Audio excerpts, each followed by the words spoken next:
Greetings, Mavericks and new viewers.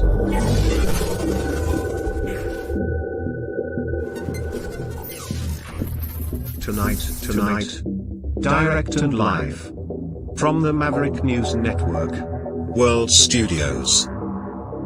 This is Maverick News with Rick Walker.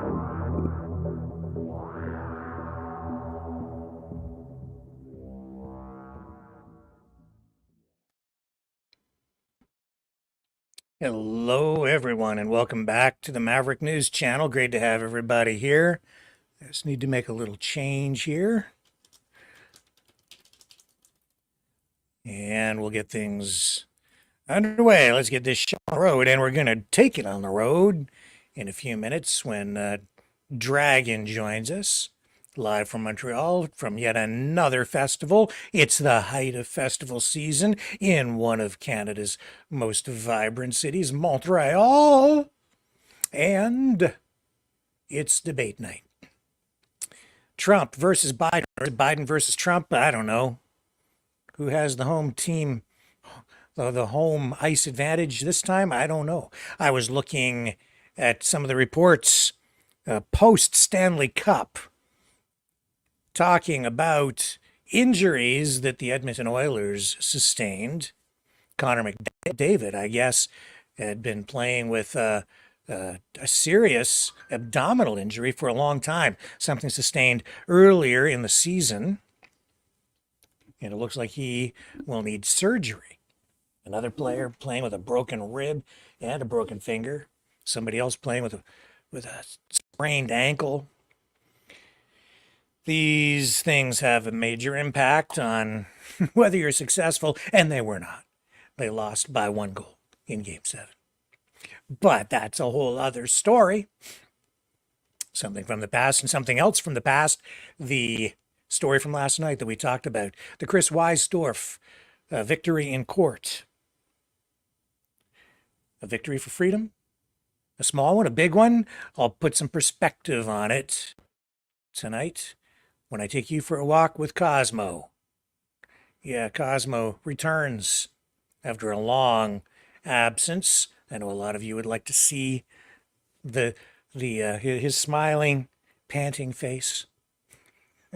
So we'll take a stroll with Cosmo tonight and recap and provide analysis of, perspective on yesterday's court ruling that declared the Ontario Quarantine Act was not lawful. Section 14, or that the way that it was applied was not lawful in this particular case, where they made mandatory nasal swabs for the PCR test compulsory. We'll get into that.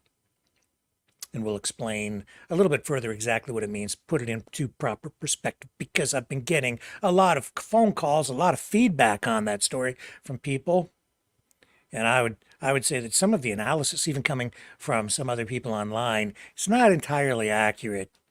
and the context, the perspective is distorted, blown out of proportion to some degree. It's important in a case like this to maintain one's perspective. So we've got all that.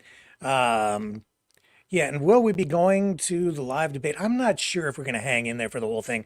I'm seeing mixed reports about when the debate is supposed to happen. Now, I know that some media outlets are going live around 7 or even 8 p.m. Eastern time, but I don't think the debate itself actually will start until maybe closer to 9 p.m. Eastern, but it's hard to tell. I think they are sort of playing games with the start time to build up their ratings, to get people to tune in early for their pre-debate programming. And then the actual debate probably won't start for about an hour after that. So they get the audience in, build up the numbers, retain the audience, and sell a lot of soap, which is ultimately what it's all about for CNN tonight. They also have some pretty strict, I think, copyright restrictions on this particular debate, the coverage. So I'm not sure where we land in with regard to all of that, because I'm not sure there is an actual pool feed that we can tap in tonight for media in general. They have licensing on all this stuff. We are going to, I think, do a call-in show here, a call-in portion of the show early on tonight, where you guys can weigh in on the conversation about the debate between Trump and Biden. And we can talk about, the other candidates too, if you guys are so inclined to do so. So let's take a quick break here. We'll come back and we'll begin the show with a brief hit from Dragon, who will then join us periodically through the program to kind of keep us abreast of what's going on up there in Montreal. Don't go away.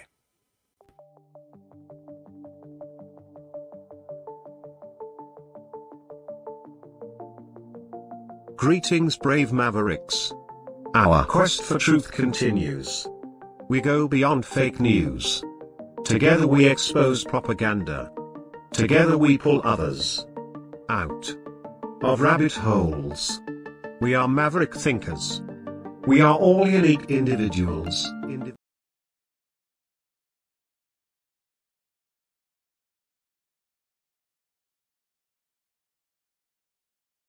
Well, I'm sorry, we are back, and I didn't mean to go there, but that's okay.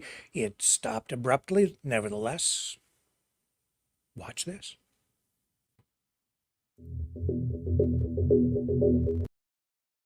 Now watch this.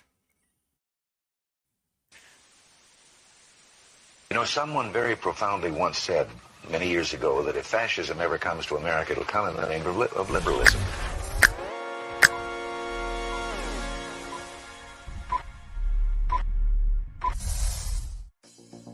Well, I think it's time we ask ourselves if we still know the freedoms that were intended for us by the Founding Fathers. If we lose freedom here, there's no place to escape to. This is the last stand on Earth. The entire world is watching. Every dictator, every crazy dictator in the world is watching.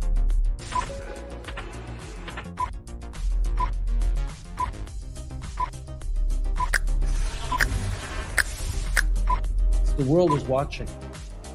On TV. The entire world is watching. On social media. But the entire world is watching, and yes, they are seeing what we have apparently bravely been willing to say that others are thinking. Stand for freedom. Literally stand for freedom. Let's get this done. The entire world is watching.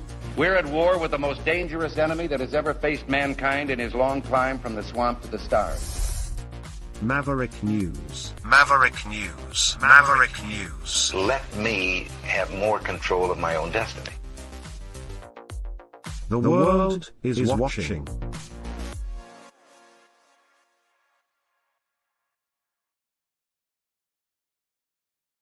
Okay, and what I'm going to do is, we're going to go to Dragon in just a moment, but I'm going to first invite people to call in live tonight to talk about the Trump-Biden debate. And then I guess there's this other one going on too. I'm not really sure. I think I don't know where it is. involving the other candidates, RFK and the other ones. They're doing their own thing tonight. So that's what I understand. So let me pull this up. You guys can call in and join the program tonight at 519-401-1373, 519-401-1373. That is the call-in line. I'll leave that banner scrolling on the bottom of the screen so that you know what phone tonight. Let's bring the man in. He's out of the dragon's lair and out onto the street again. And there's lots going on there in Montreal. What's happening there, Dragon? Well, we got the time who's starting right now tonight. So we got some beautiful crowd, as you can see, guys. Well, the city is on the other side, as you can see. Yeah, it's fun. We're having a lot of difficulty hearing you, Dragon. I don't know if you can put the microphone closer, or I don't know what it is, but is that better this way? That's better. Yes, yes. All right. So yeah, there's a lot of noise, as you can see, and that's the Rio scene right now that you can see right behind me. So this is what it is. It's a beautiful scene. What is the festival? It's the Festival of Jazz of Montreal, and it's every year since 1980. So yeah, it's one of those festivals that everyone loves to come to.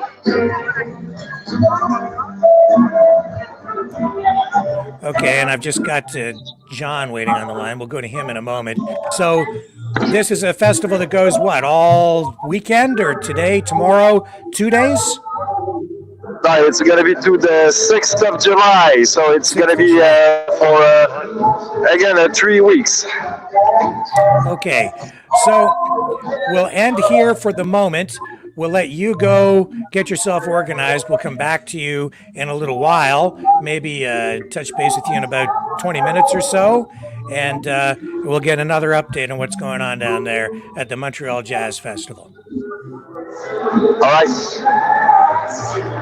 Okay, 10-4. And let's bring John in right now. Hello, John. How are you tonight, sir? Rimby, John Scotty, Maverick News. Yeah, what a historical debate tonight. The first an ex-president of the United States of America, 45 Trump, and the current one actually having a debate. This hasn't happened in 4 years. And it's going to be very, very, very, very exciting. No audience, unfortunately, in the arena, and I think it was really unfortunate they didn't allow Kennedy in. I don't think that's very fair ball, Rick. What do you think? I have mixed thoughts on it. I think you have to have certain guidelines or standards. Were they fair? I don't know. Maybe they needed 3 polls where he needed to poll at least 15% consistently, and he polled at 15% of the approved polls in 2 out of the 3, if I understand it correctly, and just fell short. He didn't make the grade. So if you don't make it, you don't make it, I guess. Is it fair? It's not like they arbitrarily just said, no, you can't debate. He just didn't meet the threshold. Well, they're saying tonight on CNN, NBC, ABC, Fox News, Kennedy's sitting at a strong 9 to 10% voter rate. And they're also saying tonight there's a 16% swing vote that, depending on how Trump plays it, or current president of the United States, Joe Biden, I got to be respectful. It could swing at 16 points either way with undecided voters. That's a major swing factor, Rick. That's not 3 or 4 points within a margin of error. Like 16% that's either win or lose the election, right? Oh yes, absolutely. And I think it is actually very close, but this is not the same. We don't have the same dynamics in play this time that we did in the last time. I think Trump is more vulnerable. The the existence of the Kennedy campaign is a bit of a wild card. The analysts that you listen to, a lot of them say he'll take more away from Biden than he will from Trump, but I don't think that's true at all. I think it's the other way around. I think that he'll be the spoiler in the end. I'm increasingly perplexed by a lot of the things that Kennedy says, where he ends up on these issues. He seems inconsistent, volatile, unstable, even. The more I watch him, he's. I have a lot of other thoughts about him too. That his. But anyway, we can get into that more. Rick, I don't know. Rick, let's throw the guy a lifeline. Kennedy, his entire family's like just turned against him, which is unbelievable. And I mean, that is such a honorable name, Kennedy, in politics. I mean, that's a legendary name. Yeah, I mean, I don't know. I don't know. It's to see the guy's almost his entire family come out against him. I don't know. It's this. Make of that what you will. I don't know. Rick, spoiler alert from Alberta, Western Canada. You got a little bit of an inkling what way we are going to vote if we could vote. I mean, we're totally in Trump country. We need that pipeline finished, and Sleepy Joe isn't going to do it with Obama. Killed it, and they are talking in the back room. I just wonder how hopped up they're going to have Sleepy Joe on adrenaline or something. Rick, maybe I could give Sleepy Joe a little bit of the Oilers love of my adrenaline from last week. Oh man, give it to Trump. That was funny. Do you think that there is anything to the talk about Biden needing to get jacked up on something? Oh, I do. Oh, absolutely. I've got to, and I really got to say to our Maverick people around the world and our U.S. viewers tonight, and I'm being really serious now, as much as we joke around, and we have, about Sleepy Joe, basement Bolshevik bunker Biden having an ice cream cone, don't forget the ice cream cone. I really believe he is a senior citizen that either has undiagnosed early dementia or Alzheimer's. And I think what Dr.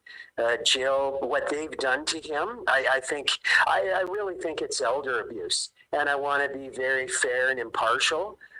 Between the two of them in the Roman Colosseum, I think Trump is hands down. If he can hold his tongue, I think he's going to be pretty good. But I really, all joking aside, our current president of the United States, I think he's got some medical things going on there that hasn't been really truly. And I say that in a very sincere manner of not sympathy as empathy, because I'm a handicapped blind person. I think he's got some things going on there that need to be looked into. And he's got his finger on the nuclear codes. If you're not scared and terrified by that, I don't know what'll drain the blood out of you. Hmm. Yeah. Well, I think it's going to be a sterile debate because there's no audience. It will be like it's silent. There won't be any applause as a result. There won't be any reaction from the crowd at all because there won't be one. So it's going to be weird. Rick, I just don't get that. The audience, whether you're Democrat for Mr. Biden or Republican for Trump, the audience makes it a real live event. And I think they've really cheated the American people by not having half the audience, a third Democrat, a third Republican, and a third independent. I really think they've cheated the American public, unfortunately. And I don't know if it was done on purpose or not, but I think they've been cheated of a truly nail biter debate. Like, what do you think? I think it's been set up to benefit Biden all the way down the line. Muted microphones when they're not speaking, no audience, just the way the rules are set up. It's a CNN debate. I don't think they like Trump, obviously, so they're stacking the deck against him as much as they can. And allegedly, ABC News, NBC was just reporting that ex-President Obama is sitting, I think, in the area with a live audience with him, with half Democrats, half Republicans. So at least you got to tip your hat a little bit to Obama was going to have a live audience there, some kind of real live feedback. Yeah. Do you think that the this other alternative debate with RFK and the other candidates will get any traction? And I think they're on X tonight trying to do that. I don't really know if it's going to go anywhere. You know, when Trump walks in a room, like Jordan Peterson from Canada says, he just sucks the oxygen out of the room. I mean, It's just beyond electrifying. Absolutely, absolutely electrifying. Anybody that's been down at those Trump rallies from across the United States, my guy Dan, allegedly out of Florida, investment guys, anybody that's been to one of those major Trump rallies, and a lot of the people there, they weren't even Trump people or Republicans. They just went to take a fair ball look. They're just beyond electrifying. And I don't think Sleepy Joe gets that sort of energy going at his rallies. And, you know, unfortunately, Obama didn't get it going either. Right? Well, I don't know, John. I don't know what to expect. It's going to be a good one. I mean, it's going to be a good one either way. I think if Trump can maintain his foul mouth, which is virtually impossible to do, and just kind of hold it in the presidential lane, I think Mr. Biden's maybe going to slowly fall apart tonight. But you know, we don't know, eh? It's the thing is so close in the States with their reporting of a 3 or 4% differential on massive polls, but you can't really trust a poll, right, Rick? A political poll. Yeah, no, really trustworthy. They're cooked. They're always cooked. The methodology they use is always such that they will skew they'll word questions in a particular way to get a particular result. They'll poll in a particular way to get a result, and then they'll analyze the results in a way to get a particular result. So yeah, the polls are really designed to manipulate public opinion as much as, and maybe more than, to measure it. But Rick, a kind of a stupid question. Why wasn't there one reporter there from CNN and another one from Fox News to have it balanced out with a fair and equitable sort of, you're pulling for your guy, we're pulling for our guy, whether you're for Trump or Biden. Why was this thing? I mean, CNN, they are not favorite people of Mr. Trump. They're not on the Christmas card list at Mar-a-Lago, Rick. You and me are on it, but CNN is not on it, Rick. You know. Yeah, that's for sure. I don't think that they. I don't think so. I'm glad that we're on it, though. I can't wait for my invitation to the Trump Christmas party. Well, you're going to get yours in it's going to be in concert with Rimby John Scotty. Yes, absolutely. Yeah. No, with the Oilers too. Absolutely. Yeah. I mean, like my old grandmother said, if you don't aim for the stars, Rick, you're never going to get over the treetops at the old farm. You know, you've got to aim. But hey, did you know, speaking of the Oilers, did you know that those players were injured? No, I didn't. You know, that was a very well. I got to tip my hat to you tonight on more investigating. That was not reported, Rick, anywhere in Edmonton. I think that was probably a very well kept secret for sort of strategy reasons. No, not a peep. Yeah. Not a peep out of any injuries or anything like that. It's actually kind of shocking now when you think about it that those guys were flat out on straight up adrenaline. And I mean, again, Rick, Thank you so much from Alberta and on behalf of Canadians. That was such an incredible Stanley Cup series. And I mean, the Panthers worked so hard for that. They didn't run away with the Stanley Cup by any means. I mean, Edmonton was like, they were like the last of the last of the last dogs in the league, like number 32, like they were. And to make that historical comeback and then for you to cover it with me being a bit of a nut job, a little pumped up in the old adrenaline. I don't know if our coverage was the best, John, but it was the most colorful. And it was the most entertaining. It was certainly exciting and well orchestrated. It was a lot of fun, and it was a nice diversion from what's going on in Israel, Gaza, or Russia, Ukraine. It was a really nice hockey. That's the beautiful thing, Rick, about hockey. It brings people together from around the world, boys and girls, families. It is such a positive thing. It just brings people. It brings people together from around the world. Well, I'll tell you, when I went out to do the streeters, talk to people on the street, right before Game 7, it was easy to talk to people about it because everybody was happy. It was like, oh, hockey game. Yeah, I'd like to talk about that. So I had people coming over who wanted to talk about it. It's not like you're going to a pro-Palestine encampment someplace where you're being told, get out of here, don't take our picture. It was totally different. I know it's a shameless shot, but all those photos, thank you for putting up.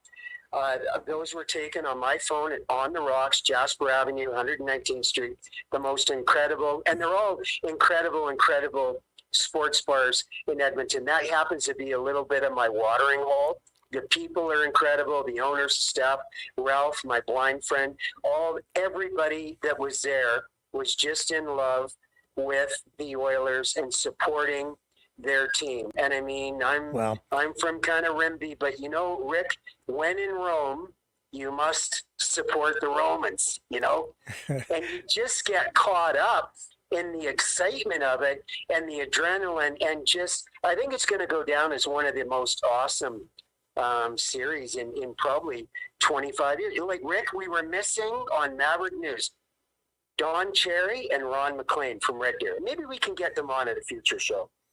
You never know. Rick, anything could happen. Ricky, I'm going to get you a Don Cherry jacket, one of those ties. We'll need that for next year when we do the Stanley Cup playoffs again and the Oilers go all the way and win the cup. Well, but Rick, as a final thought tonight, a final thought on Trump versus Mr. Current President Joe Biden. I think it's going to be a lot of fun. And I think it's going to swing people one way or the other. But Rick, we need to give our American friends and family, may God bless the United States of America, because if it was not for our American friends, Canada, we'd have no defense, Rick. We really have to love up, even though they make some mistakes. I'm part American. I love my American family and friends, and we need to God bless the United States of America. And it's in God we trust, my friend. Yes, sir. John, thank you for calling in tonight. Really appreciate it, as always. Love you. Love Maverick News worldwide, guys. Love you. May God bless everybody and be safe. Talk to you later, my friend. See ya. Bye-bye. Cheers. Bye. And you guys can join the conversation too at 1-519-401-1373. Okay, Mavericks, it's call-in time. Join the conversation. Call now, 1-519-401-1373.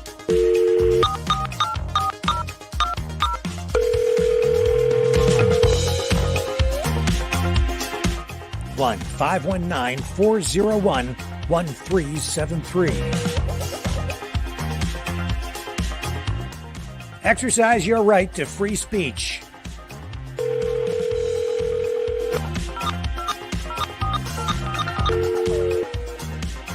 That's 1-519-401-1373.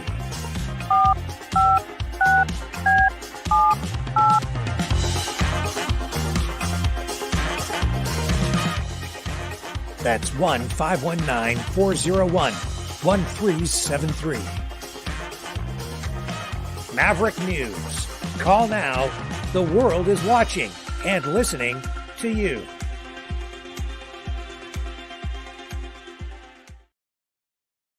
We'll go back to Montreal Live in just a moment. But first, should mention that Canada's top military commander is saying contingency evacuation plans have been drawn up to extract about 20,000 Canadians from Lebanon in the event that full-scale fighting erupts between Israel and Hezbollah. And apparently those plans are dependent heavily on support from allies. General Wayne Eyre, Chief of the Defense Staff, made those remarks in an interview with media.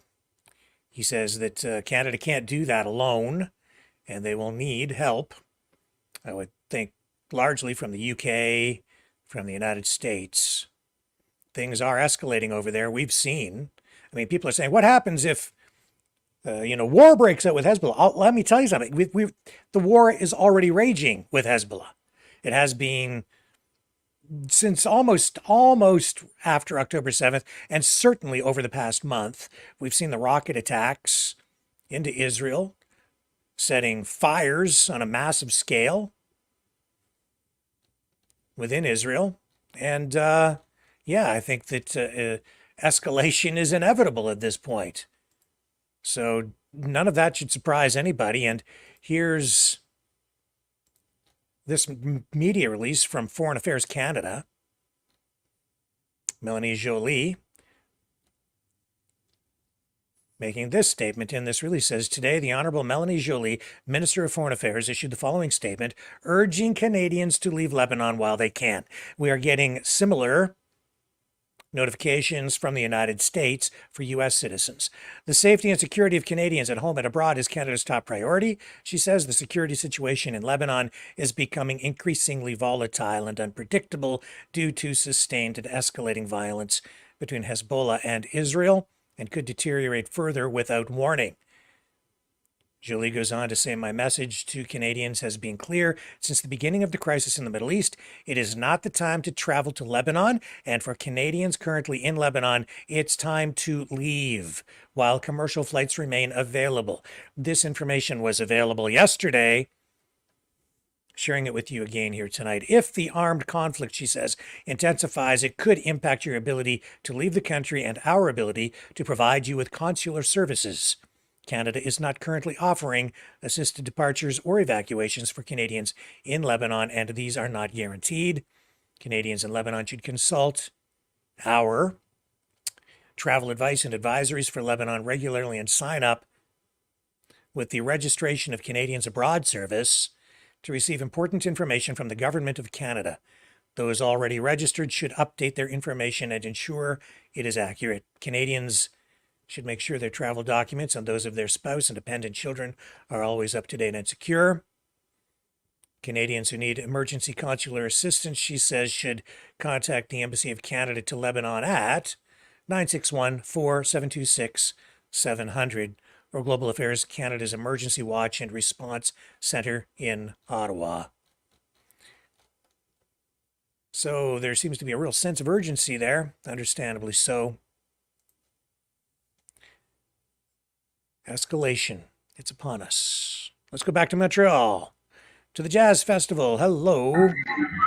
Hello, sir. Can you hear me better now? Yeah, it's a little distorted. It's loud, but you go ahead.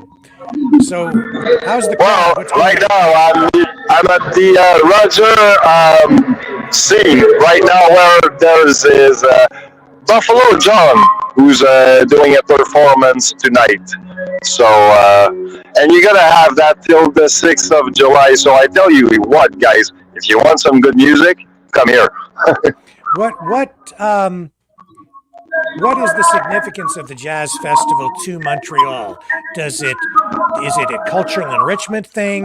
Does it boost the economy? What's the impact? Yeah, surely there's an economic factor about it, because it was, well, as you know, there's also a part of culture in there. Okay, it was in our culture since 1920s. So yeah, we did wanted to have more of this culture, if you want, right? So we wanted to make that you know stay alive around here in Montreal. Yeah, I'm just adjusting your microphone here, Dragon. You've got a lot of distortion, so I'm gonna see if I can Yeah, make that work. That will I probably need help. that. I take that off, and I think that will All probably right. help. Oh, we're Okay, good. We're good. let's try that. Yeah, now you're not distorted. Much better. Okay. Much better. So All right. yeah, is you have a series of bands for people to watch there tonight? Yeah, there's going to be actually 5 bands tonight, if I'm correct. So, and there's like 5C around here. So yeah, it's packed, and you got music for all the genre between the jazz or the different jazz style that you can find. So. Okay, we'll sign off again for a few minutes. Maybe walk around. Maybe you can find somebody to talk to tonight and bring them on the program. So we'll come back All right, and I'll check just in with you one again. moment. We'll come back to you in about 15 or 20 minutes. We'll come All right, back in about I'll be there. 15 or 20. Okay. Okay. We'll go back to Dragon a little later on. Maybe you can find someone to do an interview with there. Let's take a break. When we come back, we'll dig into other top news stories of the day, and pretty soon we'll go for that walk with Cosmo.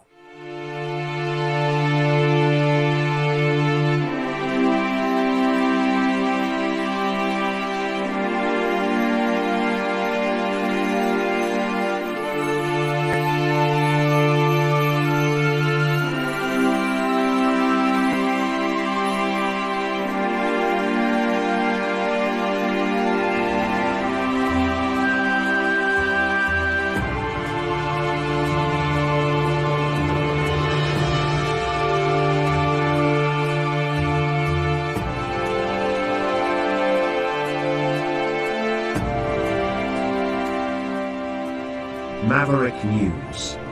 The world is watching.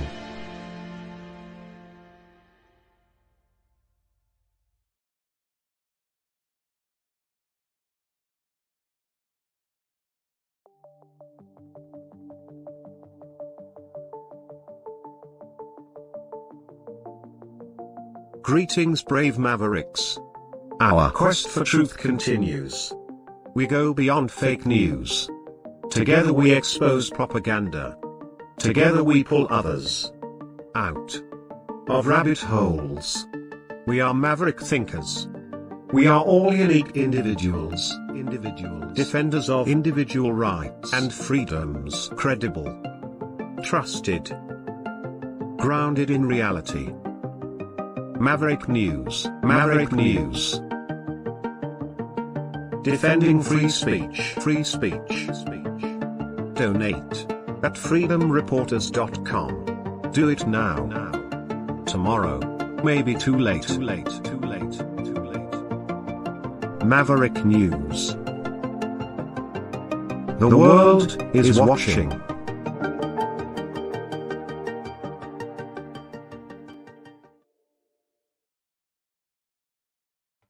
Okay, so ahead of the debate tonight, what else can we tell you? I know that Trump could announce his running mate apparently as early as next week. We were told before that he was going to do that at the upcoming GOP convention, but it looks like it may come even sooner than that. I don't know why there would be a change in plan, but that's what the word on the street is. In addition, the Supreme Court today dismissed an appeal related to emergency room abortions that was brought by Idaho officials. This means that a lower court ruling that allows doctors in the state to perform abortions in emergencies remains in effect, but just for now. The court has not yet decided on Trump's immunity claim in the election interference case, and that abortion ruling is said to possibly benefit Biden.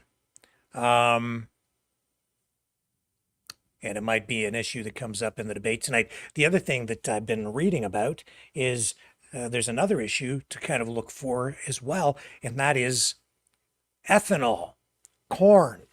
The corn farmers out there are concerned about the government's policies and plans for the electric vehicle industry, because as the government pushes the transition away from fossil fuels, it also means that they'll transition away from the use of ethanol.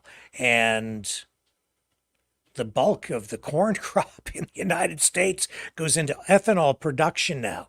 It's much the same in Canada. So moving away from gasoline, from oil, could have a major impact on the agricultural industry.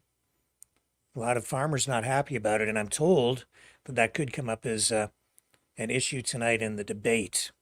So just a little something to take note of. One way or another, I think that Trump will try to make some sort of a play on the EV industry. Volodymyr Zelensky. There are reports that he is sort of calling for peace tonight. I think more accurately, after a news conference today where he met with reporters, he is indicating that he's looking ahead to a second peace summit. He says a detailed action plan should be prepared to consider at Ukraine's second peace summit over the next few months. Zelensky saying that he wants to have another peace summit before the end of this year. We just came off the peace summit where over 100 different countries participated, but Russia, China, not there. Vladimir Putin tabling his peace offer or proposed peace deal just the day before. That peace summit took place in Switzerland. It took place back on the 15th and 16th of this month. Some media outlets saying over 90 countries. It was well over 100. And then 78 states and 4 organizations signed the final joint communique of the peace summit on June 16th. 9 more states joined the document after the event. And as I said, I think it really did end up being an effort to kind of galvanize global support or international support for Ukraine to provide a foundation for negotiations with Russia, peace negotiations, so that they wouldn't be negotiating from a position of weakness, but more from a position of unity. Zelensky says that there isn't really any time to waste because he's acknowledging that there's just way too much death. And he says he does want peace, but we keep hearing that word peace thrown around. And does anybody really mean it at this point? It doesn't seem to me like anybody is really that sincere about it, but here he is. This is what he had to say today. We have to find and to prepare this plan and to put this plan on the table during months. We don't have too much time because we have a lot of wounded and dead people on the battlefield and through civilians. That's why we don't want to have this war during years. So that's why we want to prepare this joint plan, put it on the table to the second peace summit. So that's what he had to say in his own words. So you heard it from the horse's mouth. A lot of propaganda out there, but some of it's getting sloppy. That's what I have to say. I came across this on X, formerly known as Twitter. Let me see if I can find this for you. Oh man.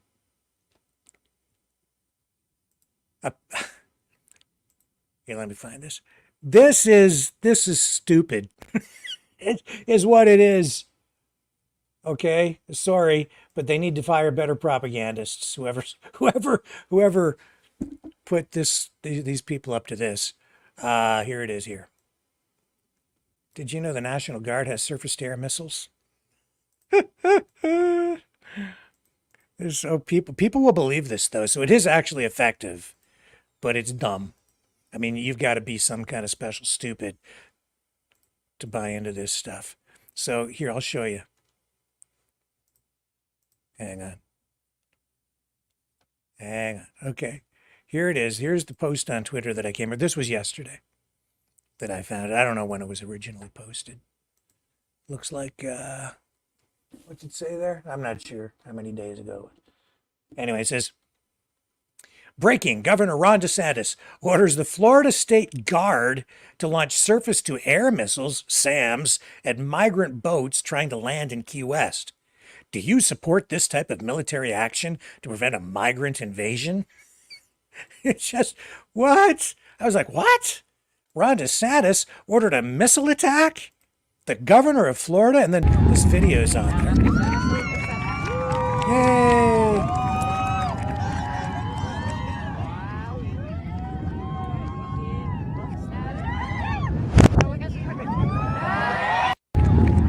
I don't think so. Okay, like, no. Is this tongue-in-cheek? Is it meant to be a joke? Who is this? This is Prison Mitch. And what the heck is that? Is this, like, what is it? That's Canadian. The Tractor Supply, isn't it? TSC stores? I don't know.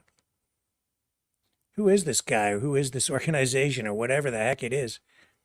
Remote Amazon tribe finally connects to, I don't know. And the point being, okay,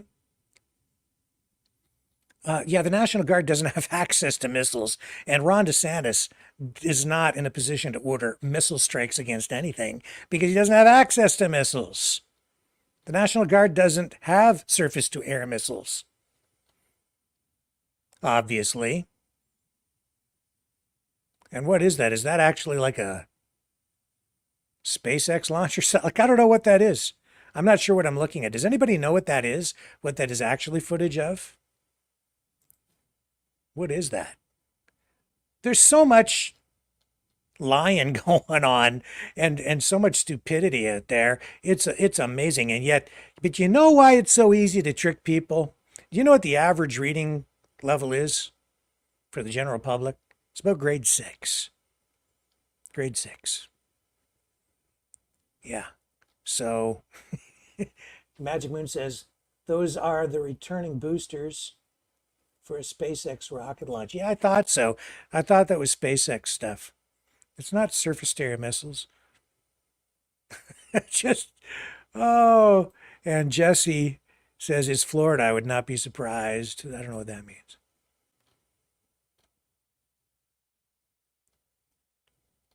I don't know. Just public opinion seems so easily manipulated if you just push the right buttons. I've seen so much bad propaganda out there over the past couple of weeks that I was actually going to demonstrate that for you in a kind of a graphic way. Maybe I'll still do that in the days ahead to kind of show you how some of this stuff works. But that was ridiculous. Absolutely ridiculous. And I'm sure that some people actually believed it. Probably a lot of people. Oh, man.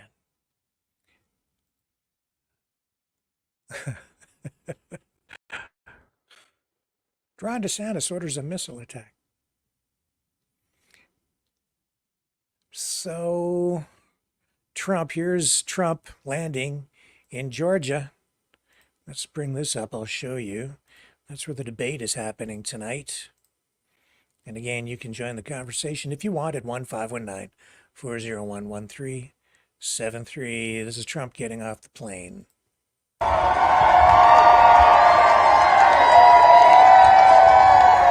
be an audience at the debate, but he had one at the airport.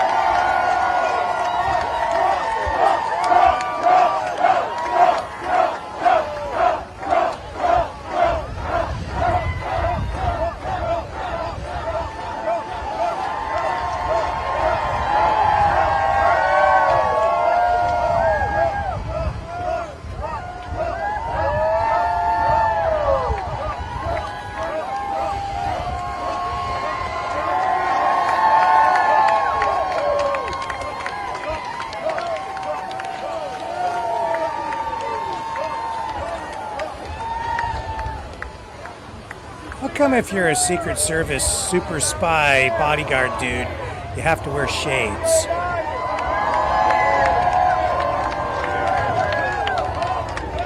Why is that? They all have shades on. It's like part of the uniform, right? I gotta have my shades if I'm a man in black. Got to have my shades on. Okay, let's take a break. We can come back, and then I'm going to take you for that walk with Cosmo, and then we'll go back to Dragon after a little while. I was hoping to ask John a question if he calls in. If you're out there, John, give me a call after the thing I run with Cosmo. I know he's eager to watch that debate tonight. I'm sure he's got something to say about it. Okay. Here we go.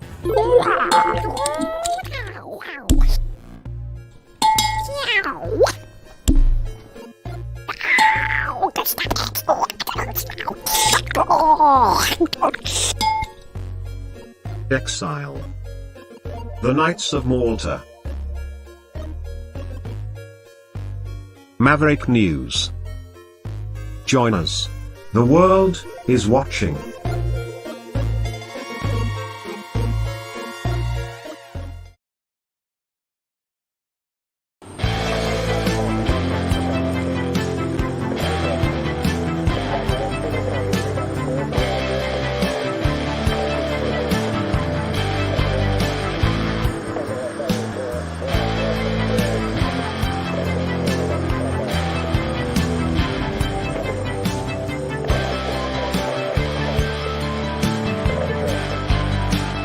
Maverick News.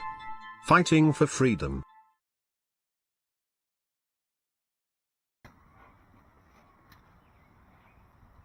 So, I'm out walking Cosmo, and I just thought I'd take you along for the ride. Kind of kill two birds with one stone. Thought maybe while I was walking I would comment on yesterday's program, because I've had quite a few people calling me just to tell me what they were thinking, what they have been thinking about it. I'm referring, of course, to Chris Weisdorf and his court case, where he was successful in arguing that the Quarantine Act in Ontario was not, Section 14 is not legal. He was arguing a case involving a woman who refused to submit to a PCR test. That's where they take a Q-tip and insert it into your nasal cavity to, of course, test you for the virus. She refused. This goes back to the height of the pandemic. She was facing a $5,000 fine. She was convicted in provincial court, and subsequently appealed that. Weisdorf is not a lawyer. He appeared on the program last night, but he is very intelligent, and he went to court to help her, and I guess he was successful in arguing that Section 14 is not legal. Cited some case law, did a lot of work, a lot of prep on the case, and it was successful. And so a lot of people are putting a lot of hope in that. It's seen as a win for the freedom movement, for Canada, for people's rights. And yeah, I mean, come on, buddy, come on back this way. Don't worry about that explosion, whatever that was. I don't know. Sounded like a firecracker or something going on. But I think it's important to keep all of this in perspective, right? Because yes, it is a win, but I've seen people, I've seen some people commenting, and I saw one person who was doing an online program who got so excited, I thought that they were going to have their head blow up, explode. But people are commenting saying, oh, that the Crown's going to appeal, and or other people are saying, this is like a huge game changer. You have to keep in mind that this was in a lower court in Ontario, just provincially. It was not like a Supreme Court case. It wasn't like a constitutional challenge. Essentially, this is the kind of court where you deal with traffic tickets. And it's one heck of a ticket, a $5,000 fine, to be sure. But this is not a constitutional argument. I mean, it's a rights argument for sure, but it's really an argument that says that the Quarantine Act itself was that they were not following the letter of the law. And these things have to, the judge, and in these courts it can be either a judge or a justice of the peace, and a justice of the peace is not a full-fledged judge, but they can deal with a lot of like lower court matters, like a parking ticket or a speeding ticket, and that's the kind of court that this was being dealt with in, because it's essentially exactly that. That's where these mandates were being downloaded to, was to municipalities. So you had bylaw officers and sometimes, local police enforcing these mandates or laws. So it's not really binding, this decision, on other courts. It just becomes a piece of case law that in the future other people who go to court can make reference to. But judges are not necessarily entirely bound by it. It just provides a kind of a precedent because it can be referred to in future cases, but it's not. But it's something that is still open to interpretation, and the way it's applied at times of sentencing and other cases will be flexible for judges, because every case has to be judged on its own merits. So it's not like a single ruling that's going to change everything, but it is a win for sure, and it should be treated as such, can be assessed as such.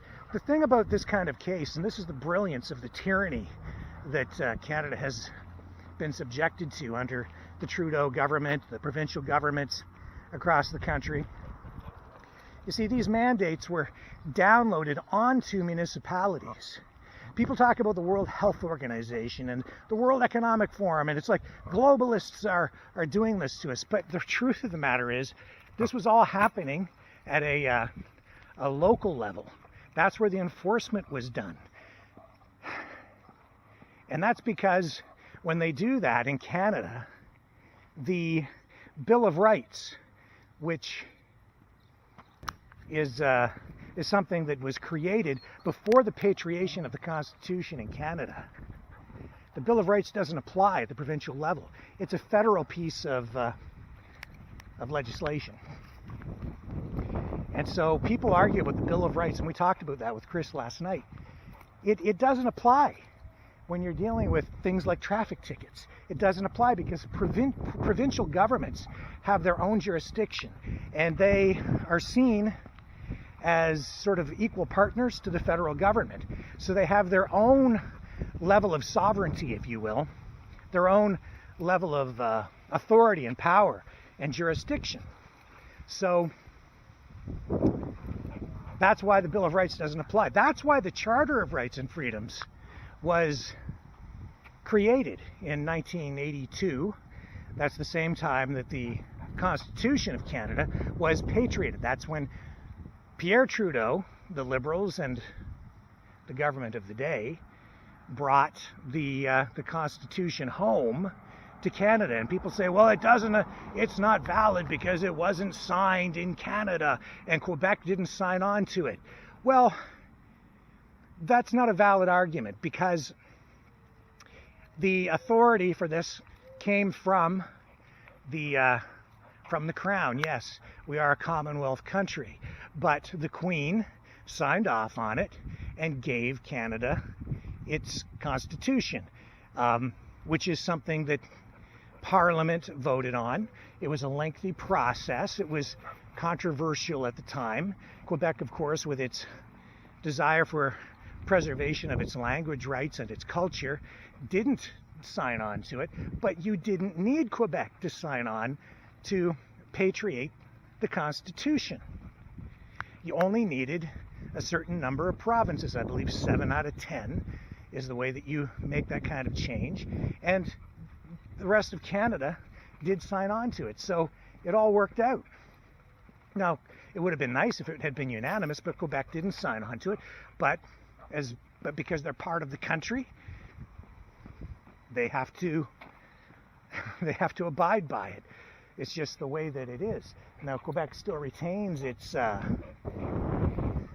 authority and its jurisdiction as a provincial government, but sorry, he's pulling me all over the place. So yeah, Quebec didn't sign on, but it doesn't matter, because the way that the system works, you don't need unanimous support or unanimous consent. It doesn't have to be 100%, but it has to be way more than 50%. 7 out of 10 provinces, I believe, is what the level of support is, and they achieved that. So the Constitution came to Canada.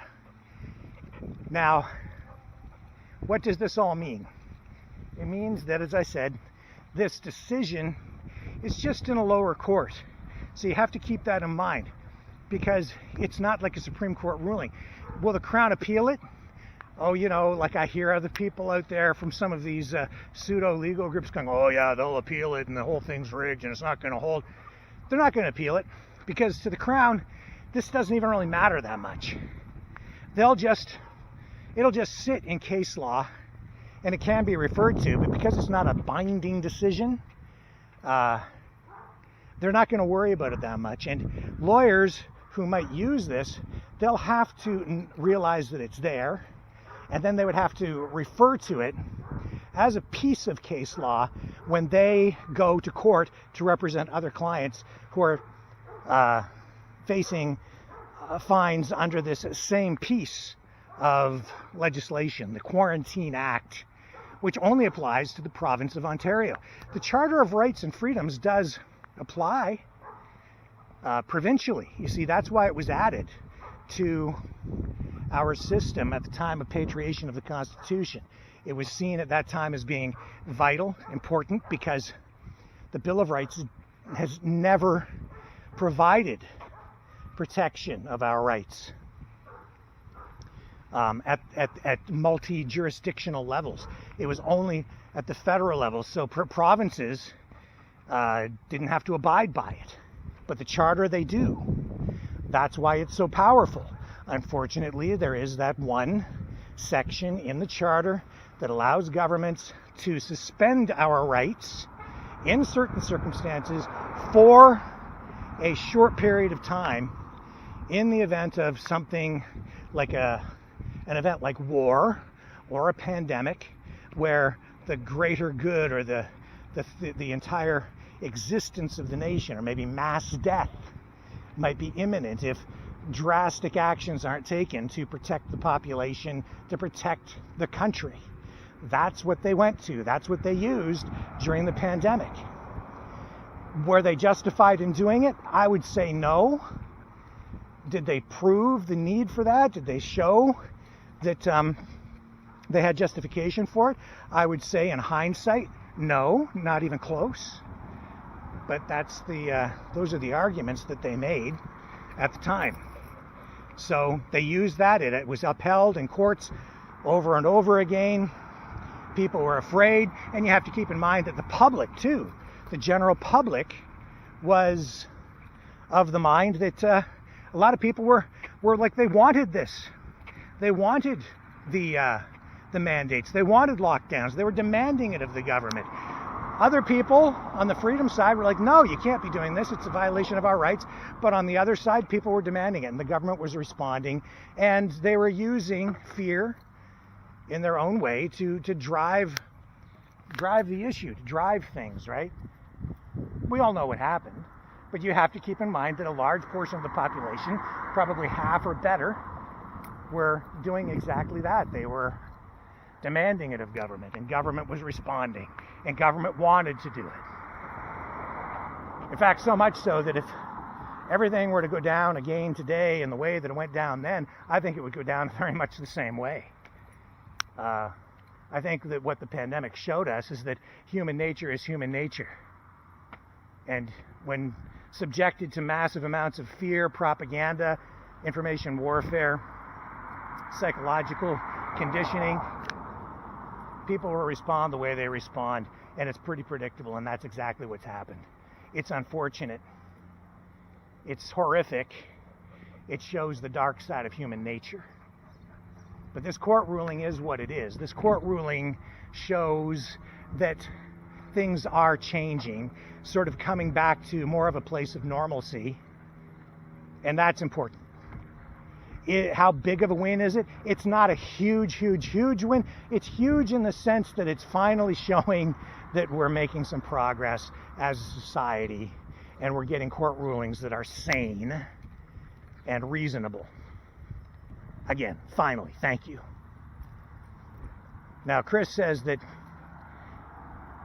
he believes that in the way that the judge wrote the decision, and I have not had an opportunity to read the full decision. I haven't had access to it at this point, but he's saying that it was successful in court because it shows that he just made a solid legal argument using the system, and it was, indisputable, his argument that under the Quarantine Act, Section 14, it says right in there that you are not allowed to violate someone's body by putting something inside someone's body. And that's what the Q-tip is. The woman refused to have that done, and based on the Quarantine Act itself, it shows that demanding that, making it mandatory for somebody to do it, demanding it, is illegal under the Quarantine Act itself. So it's not even that complicated when you look at it in that context. But at that point, at that time, because it was being enforced at the local level, you have bylaw officers, police officers, border officers, health unit employees enforcing this mandate. They're not lawyers. They don't care. They're just told, you must do this and you must make people comply. And when someone objects, they're just supposed to look at you like you're a crazy person and force you to do it anyway. Well, it was illegal.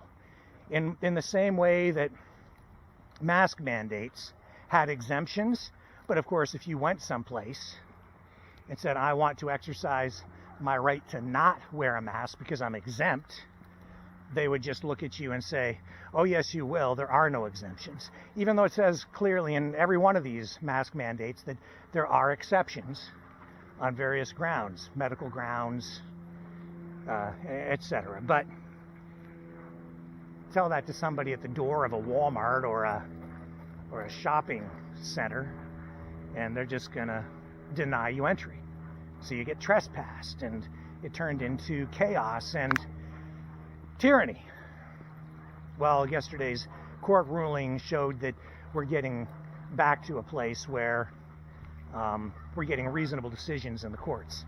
But there's a long road to go between what happened yesterday and a Supreme Court ruling on a constitutional question. A long road, to be sure. We're not even close to that with a case like this. So don't let anybody tell you otherwise. It's positive, it's a win, but it's not the way that some people are portraying it. So don't lose your mind over it. Keep it in perspective.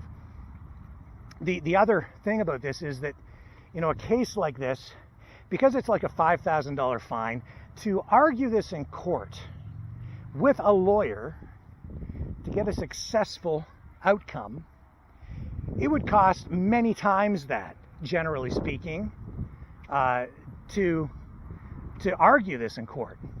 And that was the other brilliant part of the tyranny, is it's that who is going to spend $20,000 or $30,000 on a lawyer to fight a $5,000 fine?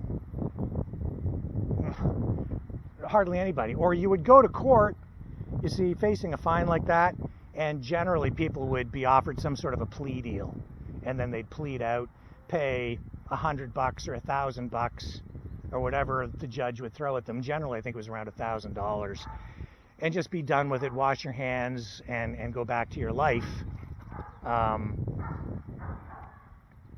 and not worry about it anymore.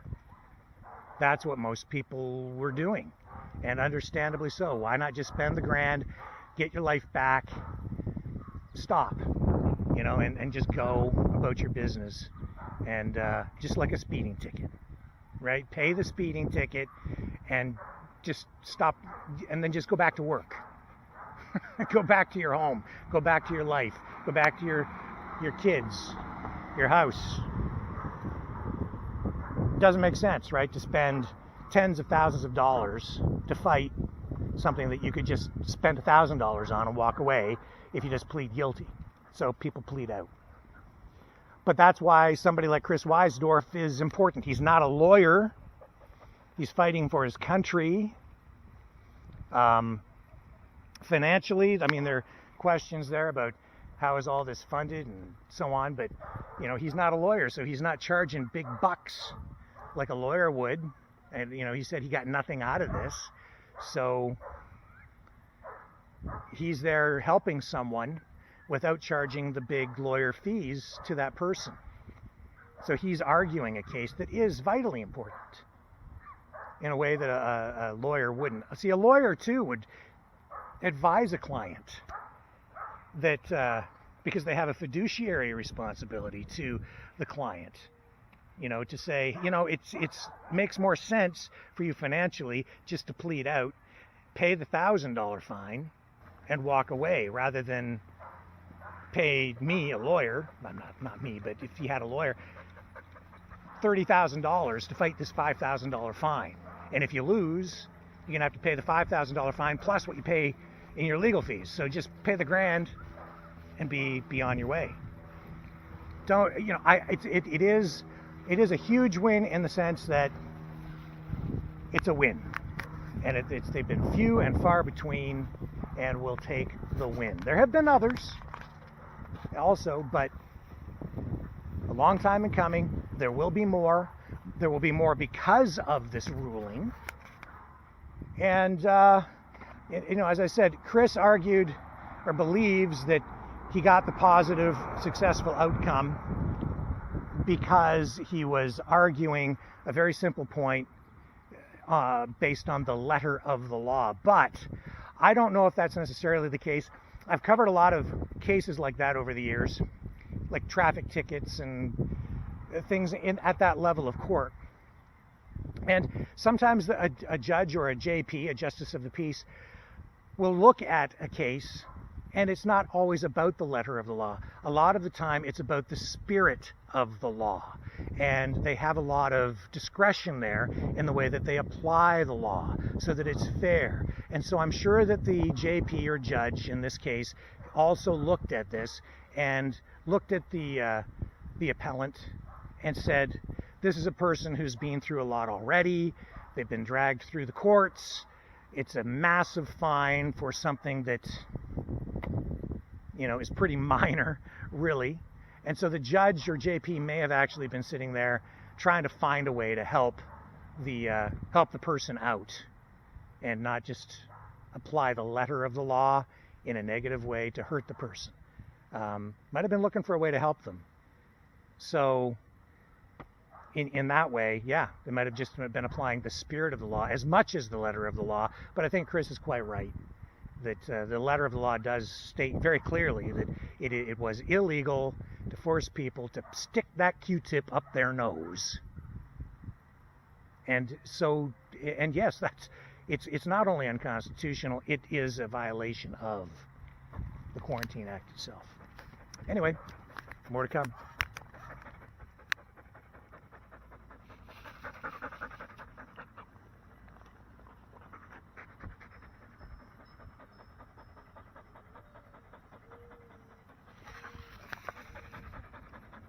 Okay, let's walk. Come on.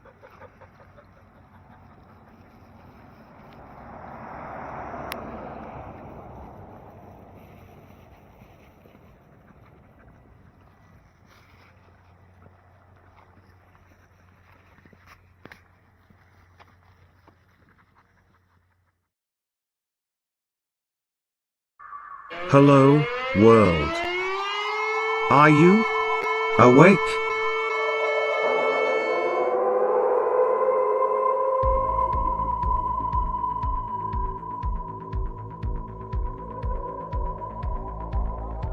Uniting humankind by liberating millions of minds at a time.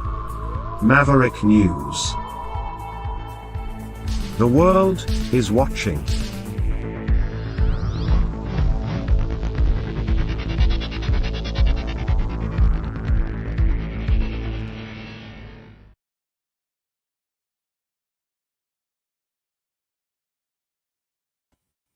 I'm back, and let's go back to Montreal. There he is. Hey, what's up, guys? Sorry to keep you waiting so long there, Dragon. All good, all good. It was a beautiful story, and actually, you kind of right about Chris, and Chris is doing a long battle, hard battle, and actually, you know what? I take my hat off to him because he's a brave guy and helping all those people in that matter. It takes a lot of courage. So it sure does. So give us the lowdown. What's going on there right now at the Jazz Festival? Well, right now I'm in front of the Molson scene, and you can see right here the trio called Adam Barrels. So they are right now doing a beautiful performance, as you can see. And yeah, that's Jazz at his best. Oops. If I can turn it this way. So it looks like it looks like they've got some pretty big names lined up there for this festival, including Nora Jones, Orville Peck, Andre 3000. Yeah, we got a beautiful lineup here, and I mean, look, it's one of those festivals that has reached Guinness record in the past. If I do remember right, 2004 was the last time that we had this event covering of the Guinness record. So yeah. So every year, it's one of the best festival in Montreal. 350. One of the. I guess 350 concerts will be held during the course of this event between now and July 6th. Exactly. So as you can see, there's a lot of singing. Mostly it's going to be in Place des Arts, where I was at Différentes Cophonies. So it's still, it's the place to get the festival ongoing in Montreal mostly. But there's a lot of places where you can go. Like here, it's free. There's other places where you got to buy tickets. But, for most part, you got some beautiful free show, beautiful free people here, and it's Montreal as its best. So. And freedom is kind of the key word, because this is another indication that our world is getting back a little bit more to normal after a pandemic where a lot of these kinds of events were canceled for so long. So it's great to be able to get people back out and enjoying community again. Yep. And I will tell you this. I remember a long time ago, I was probably 3 years old when my dad came with me first time here. And I had to see myself how beautiful jazz could be. And right now it's it's like if I was back in time. So yeah. And since this is debate night, this doesn't have anything to do with the Jazz Festival, but do you have any thoughts or predictions on tonight's debate between Biden and Trump? Well, to be quite honest, I think that Trump will probably kick his ass because we know Biden, he's always flipping. So poor Sleepy Joe, he's going to get knocked out. And I hope so. I guess we'll see. I don't know what to expect. I really just don't. Well, I don't know too, but I think that the American listener will agree with me that, well, it's time to go, Joe. And I mean, he has done his time. There's a lot of things that people disagree with Biden. So, yeah, I think we're going to see something moving on soon. Okay. All right. Let's sign off again. We'll come back to you again, Dragon, in about, about 15, 20 minutes. And this time, I promise I won't keep you waiting. Okay. All right. Have a good one. Thank you, sir. We'll check back in with you. Okay. Dragon out there at the Jazz Festival in Montreal. Doing a great job as usual. I'm going to take a quick break. Again, if you want to call in, we're at 519-401-1373. We are Mavericks. We say no to the Trudeau and Biden New World Order. And to bugs. Because bugs are creepy and gross. And people should not eat bugs. Maverick News. The world is watching. Hey, no! It's too much! Hey, John, can I talk to you for a second on the air? Okay.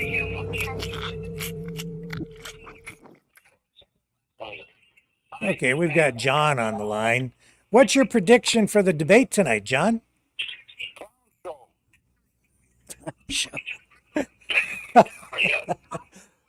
Can you elaborate?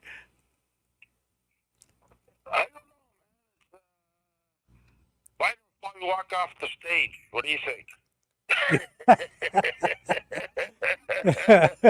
I don't know. No audience, no. There won't be any, there won't be any applause. There's an audience there. I see it on CNN. They have people there. They do? Oh yeah, I see it. I'm watching CNN right now on the TV, and there's people there. They got seats all around. Okay, because I was told that there would be no audience. It was an audience-free debate. No? Well, maybe I don't know. Maybe they're just party people. I don't know. The people from the two parties, I guess. Could be. You know. I don't know.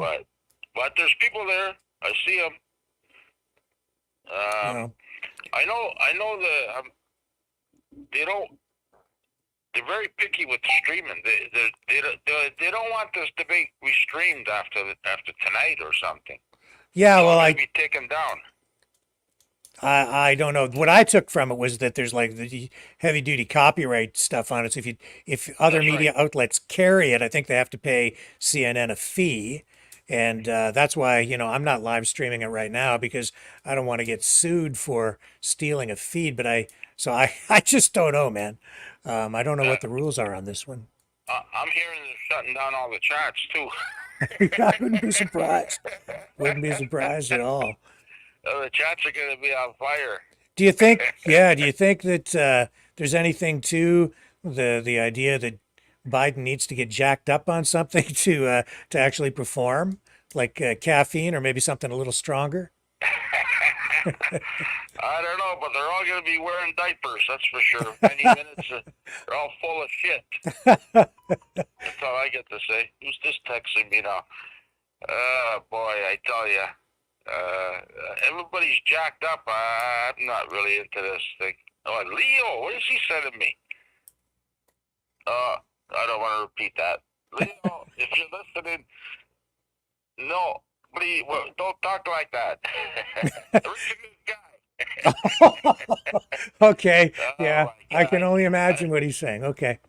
I haven't talked to Leo in a long time, but Me either. Not surprising. That's he sent me a rude message. I didn't. You must know. You must be listening. I guess he must be. Hi, Leo. How you doing tonight? Why aren't you listening to Joe there, Leo? Hey, oh, there he goes, another one. Maybe this one's more like maybe I could repeat this one. He laughed. All right, Leo. Yeah, I heard. You know that they should get a sponsor for tonight's debate. You know who it should be? It should be Geritol. These are the two oldest. These are the two oldest dudes who've ever debated on a presidential debate before. It's like the geriatric brigade. Just, oh my God. You know what I was thinking all day? I was thinking, is it going to be the real Joe Biden up there tonight, or is it going to be the twin? You know, because they all have duplicates. You know, even Trump has duplicates. Duplicates. Of course, they have duplicates. They have more than one. There's more than one Joe Biden. I'm telling you, more than one Trump. Oh man, people, here we go. Okay, yeah, I think you've been looking at Alex Jones a little too much. I'm sure that they have body doubles for security reasons to run interference. I'm sure that they do that, but you really think that they might put like a clone in there or something to replace Joe Biden tonight? Oh, he might fall asleep halfway through the show. Mm. So they're going to need a double so he doesn't pass out. They don't make him look so bad. Just for our YouTube censors out there, okay, this is this is for entertainment purposes only, okay? Yeah. I think this debate is a clown show. Anyways, that's my thought. It's comical. It's comical. You know, you've got a bully and you got another bully, and they're all. I think Trump should just let the guy speak, and he'll just dig himself a hole. I think it would be a mistake for him to badger him the way he did in that other debate in the last election, because Trump kind of came off looking like kind of a jerk, I think. But I think there's going to be record-breaking viewers tonight on this. There's going to be a lot of people. It's on every channel. I've been flicking around the TV. It's on every channel. 9 o'clock, it's on every channel at 9 o'clock. I think this is the first presidential debate where the big questions are, will either one of them poop their pants? Will either one of them fall asleep? It's just, will either one of them lose their train of thought because they're senile? These are the questions. It's terrible. Let's just say, tell Rick. Rick. Just, I can't believe I just said that, and yet these are the things that people are actually talking about. I'm not even making that up. It's not even a joke, and yet I'm laughing about it. Oh, it's not even funny. Oh man. Yeah. Are you going to the gay pride parade thing? Yeah, I'm going there Saturday, and I might go Sunday. Sunday is going to be over 1 million people. Saturday, I'm going to go for sure because I'm not. It's the Dyke March, but you can't say that. That's not a good word. You can't. He means. That's what it is. It's a Dyke March. That's what they call it. They call it the Dyke March, and it's just a bunch of. They call it that?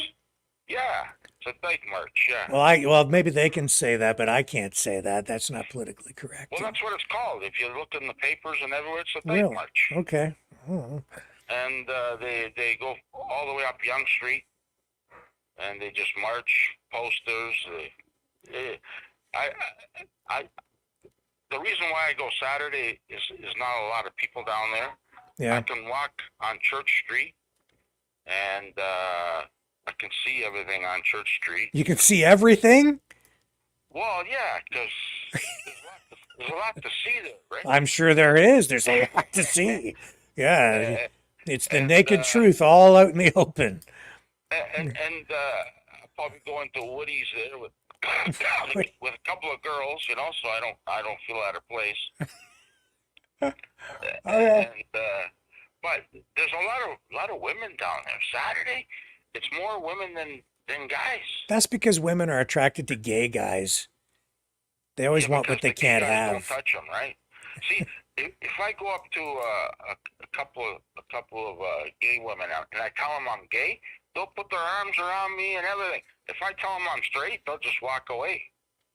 I noticed that. Can you tell people the story about the guy that you had foreplay with? Foreplay? Yes, we were talking about it earlier today. Remember? Oh, no. Well, yeah, that was a few years ago. Yeah. There was a guy who had a boob job, and they were exposed. He's walking around with boobs hanging out. And I stopped, talked to him, and I said, "Can I feel those things up?" He goes, "Go ahead." I washed my hands after, by the way. They were kind of sweaty. It was hot out. And they were hard. There was another guy walking around, and he had his penis cut off. And just if you have kids, folks, just be after warned that we're going to talk about this. Sorry, go ahead, John. But this is what you see down there. There's a bunch of old men walking around with their everything totally naked, walking down the street. I go up to them. I go, "Do you have a quarter?"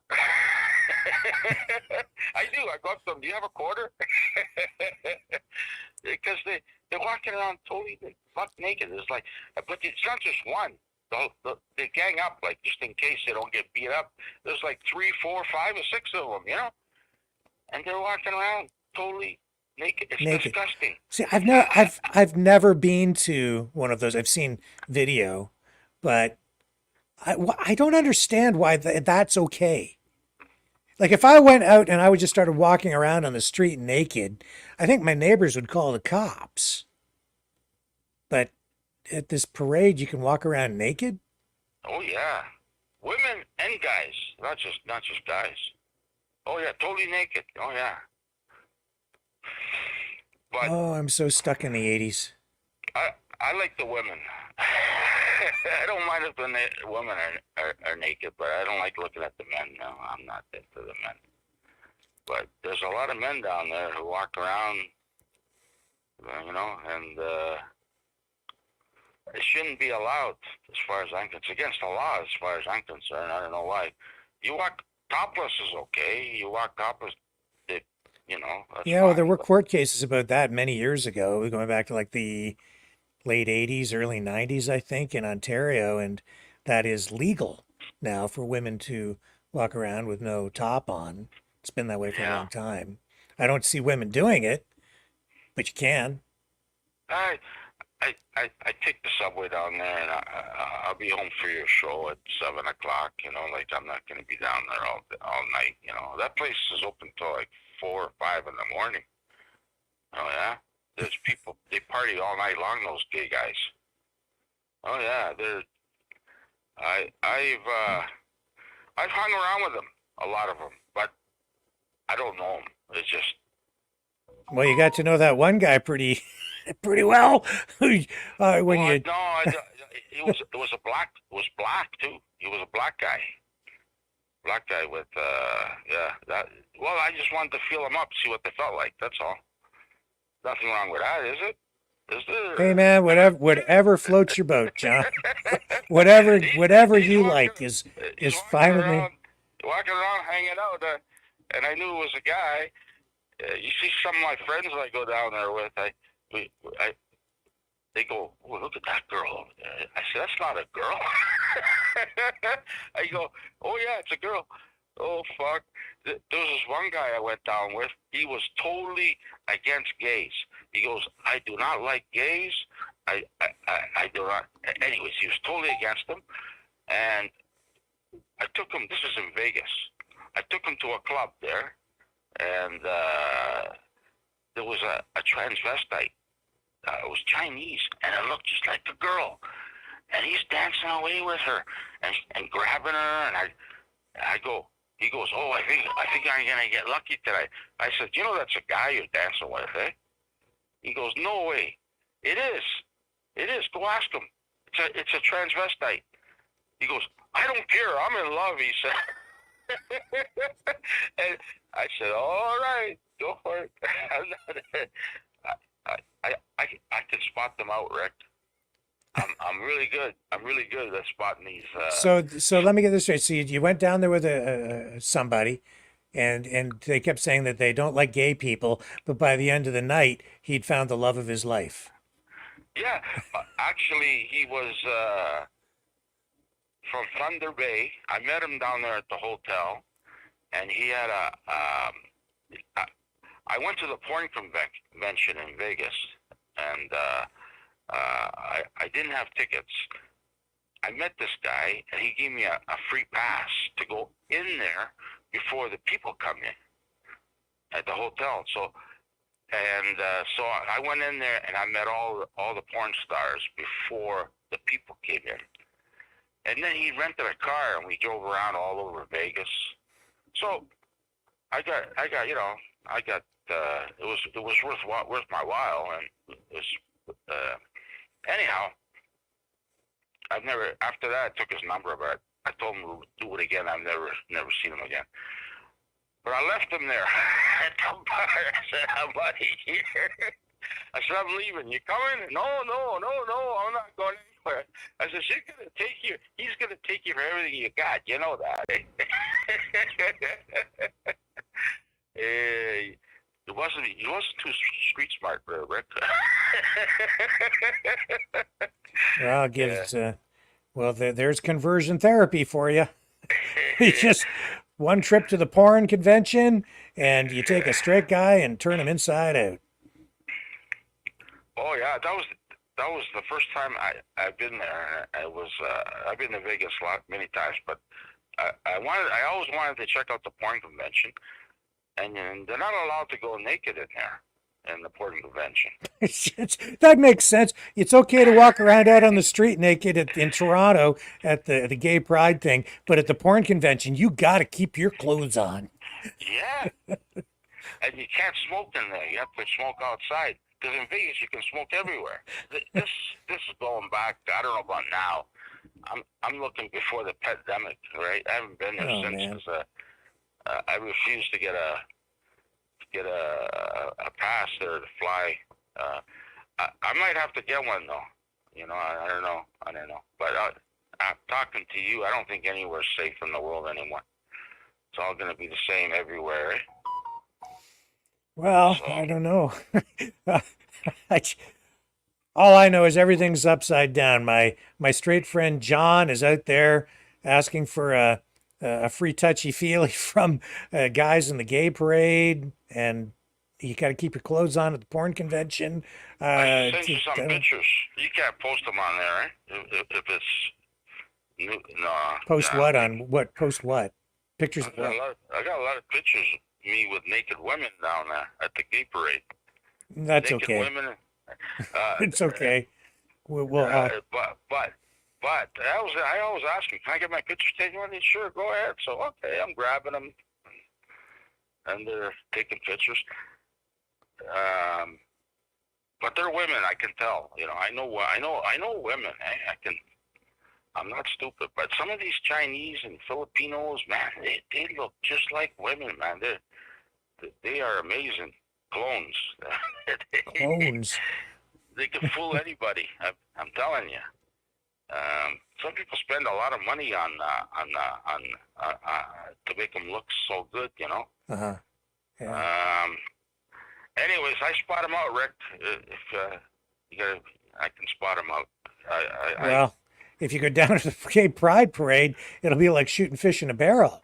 Won't be hard to spot them at all. Yeah. So I go Saturday because whatever that means. Church Street. I see a lot of the same people down there every year too. Mm-hmm. And Church Street is you go Sunday, it's just like a wall to wall people. You know what I'm trying to tell you? Mm-hmm. It's like a mosh pit. You just walk, and you can't walk. Why do you people everywhere? Why do you go to the gay pride parade? What do you get from it? To me, it's like a freak show. I go to see the freaks. Freaks of Toronto. All over the world, actually. There's a booth there every year. It's an American booth from the States, right at the end of Church Street. I know it's always in the same location. And it's a Joe Biden election. For Americans that are here, they have a booth for Joe Biden. Eh? So I go in there and harass them. Eh? I tell them, I go, I wouldn't vote for Joe Biden. He's too old. Anyhow, I went down there one year. Last year they never had them, but they had these nice American flags. Mm-hmm. They were about a foot and a half by a foot high, or a foot and a half high by 2 feet. Yeah. Massive American flags. Cloth. I grabbed 4 of them. I got them all over the house here. There's one right there. It's about a foot wide by 16 inches long. They're nice flags, Rick. I grabbed 4 of those. You see the stuff I get down there. A lot of kids. Another place they were giving away USB sticks. I grabbed them. I bought 10 of them. You know, and I put stuff on them and send them to people. You know, you wouldn't believe the stuff they give away down there. I guess it's all. You know, the city gives them a ton of money just for this parade. Yes. And a lot of it goes into this, free pops and free the bubbles cans and, Yeah. I end up getting a bag, and I come home with a full bag of that water, that expensive zero water, whatever it's called, and all kinds of drinks. Listen, going to get you to wrap up because I got Dragon waiting in the back here coming back from Montreal. Just quick thought, final thought on the debate tonight. Show's coming on in 10 minutes. I guess, I don't know. I might fall asleep. Who's going to win the debate? Trump or Biden? Well, Trump's a bully. So, if you want a bully, Trump's going to win. So, yeah. So you think Trump's going to win the debate? Yeah. He's a bully. He's a bully. He's a pit bull. I think so. Okay. Oh yeah. And you're not allowed to have notes. You can't bring notes or nothing. You go there with nothing. There's a pad there. You can write stuff down. You got 2 minutes to answer a question, and then the other person's got 1 minute to respond to it. So it's like 3 minutes for every question. We'll see what happens. Thank you very much, John. We're going back to Dragon in Montreal. Thank you, sir. Okay, bye. Have a great night. Okay, let's go back to Dragon now in Montreal. There he is. How are you guys? Did you ask John if he had a mouthful? Oh, people behind you want to be on, Dragon. Ask those guys what they're at the festival for. Hello, everybody. Hi. Hey, how are you guys? That's the first time. No, third time. Yeah, third or fourth time. Yeah. You come every year? Yeah. Those day. People come every year. It's a, it's a year thing. It's beautiful. Put the camera on those guys. Let's see the crowd.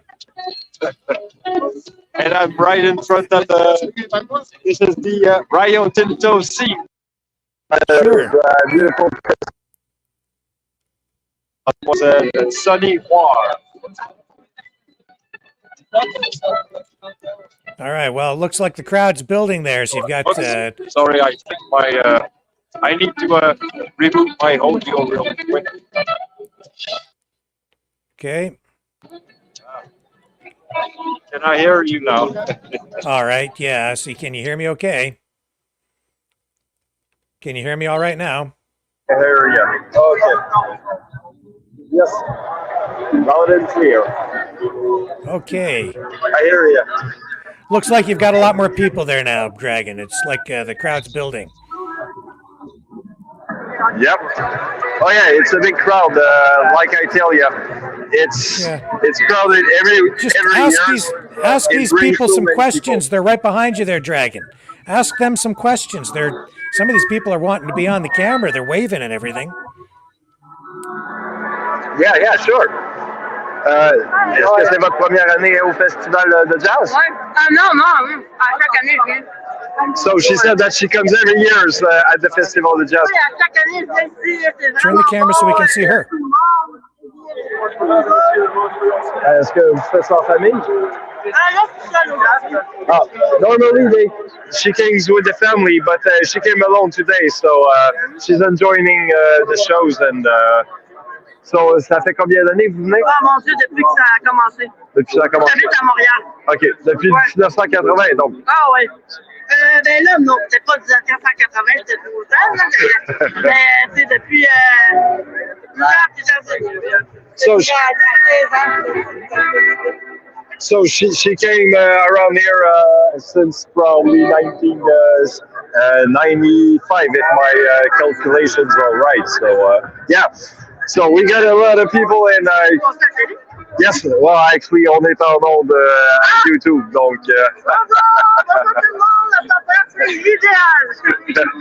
She said the weather is beautiful, and this is the best time to enjoy the shows. So yeah. Excellent. I will agree also.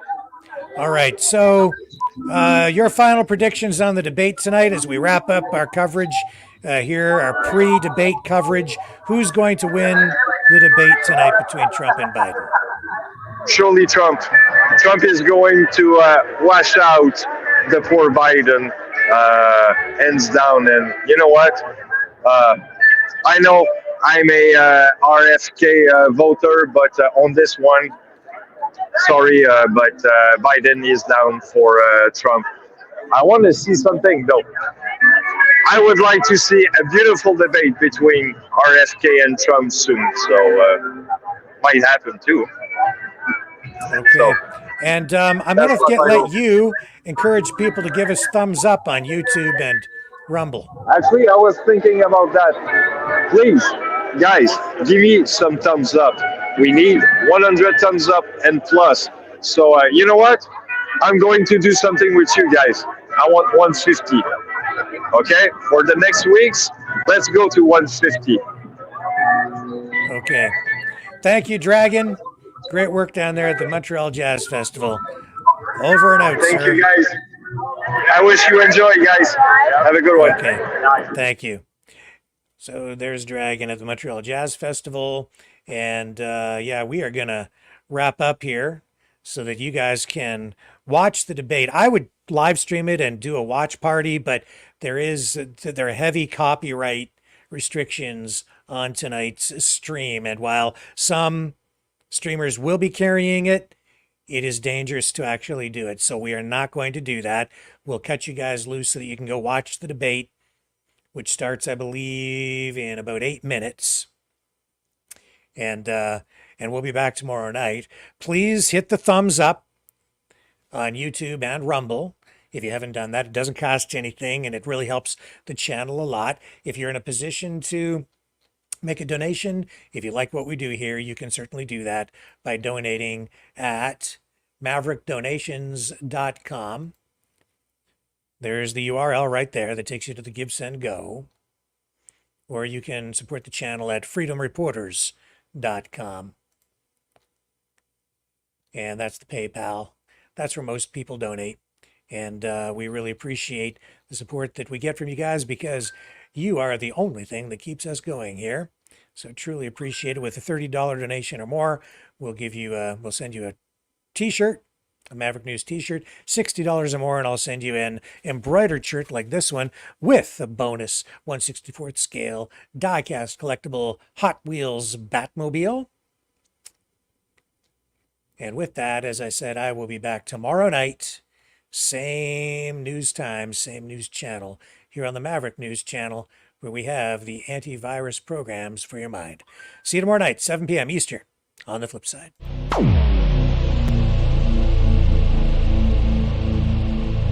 This has been a Maverick Multimedia production.